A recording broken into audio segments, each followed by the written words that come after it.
ফের কলকাতায় করোনা আতঙ্ক। মহানগরে 7 দিনে করোনা আক্রান্ত 5 জন। কলকাতার হাসপাতালে চিকিৎসাধীন নতুন প্রজাতির KP2 আক্রান্ত কিনা তা সিকোয়েন্সের পরে জানা যাবে। মহারাষ্ট্রের করোনা আক্রান্তের সংখ্যা 91 এখনো পর্যন্ত জানা যাচ্ছে। বিশ্বজুড়ে নতুন প্রজাতির KP2-র দাপট বাড়ছে, এটাই কিন্তু সূত্রের খবর। কলকাতা হাসপাতালে চিকিৎসাধীন রয়েছেন বেশ কয়েকজন রোগী। নতুন প্রজাতির KP2 আক্রান্ত কিনা সেটা জানবার চেষ্টা করা হচ্ছে। ফের কলকাতায় করোনা আক্রান্তে আতঙ্ক ছড়িয়েছে। জিনোম সিকোয়েন্সের পর জানতে পারা যাবে যে এক্স্যাক্টলি কোন সিকোয়েন্সের করোনা ভাইরাস এটা। মহারাষ্ট্রের মধ্যেই করোনা আক্রান্তের সংখ্যা প্রায় 91 জন বলেই জানা যাচ্ছে। অয়ন শর্মা আমাদের প্রতিনিধি টেলিফোনে আমাদের সঙ্গে রয়েছে। নয়ন, বিস্তারিত জানবো এই বিষয়ে। দেখো দেবাশিস, তোমাকে জানিয়ে যাচ্ছি যে যত দিন যাচ্ছে করোনার এক একটি করে নতুন প্রজাতির উদ্ভব হচ্ছে এবং মিউটেশনের ফলে দেখা গিয়েছে নতুন যে প্রজাতির উদ্ভব হচ্ছে তার নাম KP.2।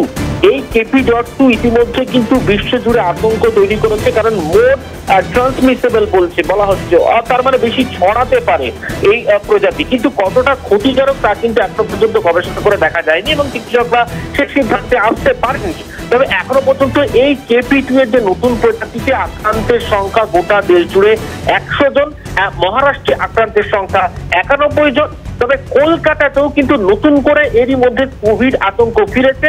আর যেমনটা জানা যাচ্ছে যে 7 দিনে 5 জন আক্রান্ত হচ্ছেন, করোনায় নতুনভাবে আক্রান্ত হচ্ছেন। তবে দেবাশিস, এখানে নির্দিষ্ট করে বলে দেওয়া যায় যে এই KP2-তে আদৌ কলকাতার যারা আক্রান্ত হচ্ছেন তারা রয়েছেন কিনা তা কিন্তু জিনোম সিকোয়েন্সিং এর পরে কিন্তু পরিষ্কারভাবে জানা যাবে। তবে যেহেতু KP2 এর একটা আতঙ্ক রয়েছে, সেখানে দাঁড়িয়ে কিন্তু নতুন করে একটা কোভিড আতঙ্ক কলকাতাতে ফিরল বলে এমনটাই কিন্তু মনে করা যাচ্ছে। এবং জানুয়ারি মাসে প্রথম এই KP2 এর দেখা মেলে গোটা দেশে প্রথমবার। এবং চিকিৎসকরা বলছেন যে যেহেতু মিউটেশন একের পর এক মিউটেশন হচ্ছে, সেক্ষেত্রে বেশি শরীরে প্রভাব ফেলতে পারবে বলে এমনটা নয়। তবে যারা বয়স্ক রয়েছেন এবং যারা গর্ভবতী মহিলা রয়েছেন তাদের ক্ষেত্রে কিন্তু একটা ক্ষতিকর প্রভাব কিন্তু দেখা যেতে পারে এই নতুন এই প্রজাতিতে KP2 এর। একেবারে অয়ন, আরেকটা জায়গায় তুমি বললে যে মিউটেশন হচ্ছে, বারবার করে প্রজাতিগত পরিবর্তন হচ্ছে করোনা ভাইরাসে, যেটা আমরা আগেও জানতাম। কিন্তু সঙ্গে সঙ্গে তুমি বললে যে অত্যন্ত সংক্রামক অর্থাৎ ইনফেকশাস এই যে KP.2 এর কথা তুমি বলছো, এই জন্য কি আলাদা ওয়ার্ড বা তার জন্য আলাদা কোনো ব্যবস্থা তৈরি করা হয়েছে হাসপাতালগুলোতে? দেখো, রাজ্যের স্বাস্থ্য দপ্তরের তরফ থেকে আপাতত কিন্তু অবজারভেশনে রাখা হয়েছে। এই যে 5 জনের কথা বললাম, এই 5 জনের টেস্টে জিনোম সিকোয়েন্সিং এর পর যদি দেখা যায় যে 5 জনের মধ্যে একেবারে অয়ন তুমি একটু সঙ্গে থাকো। এই মুহূর্তে চিকিৎসক অরিন্দম বিশ্বাস আমাদের সঙ্গে রয়েছেন।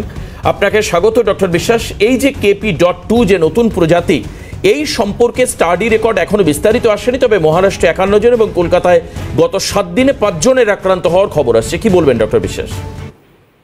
কথা বলবো, আশ্বস্ত করতে চাই, কোভিডের এইগুলো নতুন সাব ভেরিয়েন্ট আসবে, হয়তো পরের মাসে বা 2 মাস পরে আবার নতুন আসবে, কিন্তু এইটা সংক্রমিত করতে পারে, কিন্তু প্রাণহানির সম্ভাবনা অনেক কম। এই ক্ষেত্রে অবজারভেশনে রাখা উচিত। আর সংক্রমণ এখন বাড়তে পারে, কারণ একটা নির্বাচনের আগে প্রাককালে মানুষ জনসমাগম হচ্ছে, মিছিল মিটিং হচ্ছে, তো এক জায়গা থেকে আরেক জায়গায় জনকণা ছড়াতে পারে। কিন্তু একটা কথা আমি আশ্বস্ত করতে চাই, এই KP2 ভেরিয়েন্ট খুব একটা বড় সড়ো কোনো দুর্ঘটনা ঘটাবে না। এখন পর্যন্ত যা খবর বা বিস্তারিত খবরও এখনো আসেনি সারা বিশ্ব থেকে, কিন্তু এই মুহূর্তে আমাদের মনে হয় না খুব চিন্তার বিষয় আছে। ভ্যাকসিনটা মনে হয় কাজ করবে। বেশ, অনেক ধন্যবাদ অয়ন। যেখানে তোমায় বলছিলাম, তুমি যেটা বলছিলে স্পেশাল ওয়ার্ডের ব্যবস্থা করা হয়েছে কিনা? স্পেশাল ওয়ার্ড রাজ্যের স্বাস্থ্য দপ্তরের পর্যবেক্ষণে যে বিষয়টি রয়েছে যে এই যে 5 জনের কথা বলছি, যে 5 জনের রিপোর্টে আদৌ KP2 আছে কিনা সেটা কিন্তু স্বাস্থ্য দপ্তর। তুমি বলছো যে এক্ষেত্রে জিনোম সিকোয়েন্স টেস্টের পরে সেটা ধরা পড়বে। অনেক ধন্যবাদ। আমাদের প্রতিনিধি অয়ন শর্মা আমাদের সঙ্গে ছিলেন।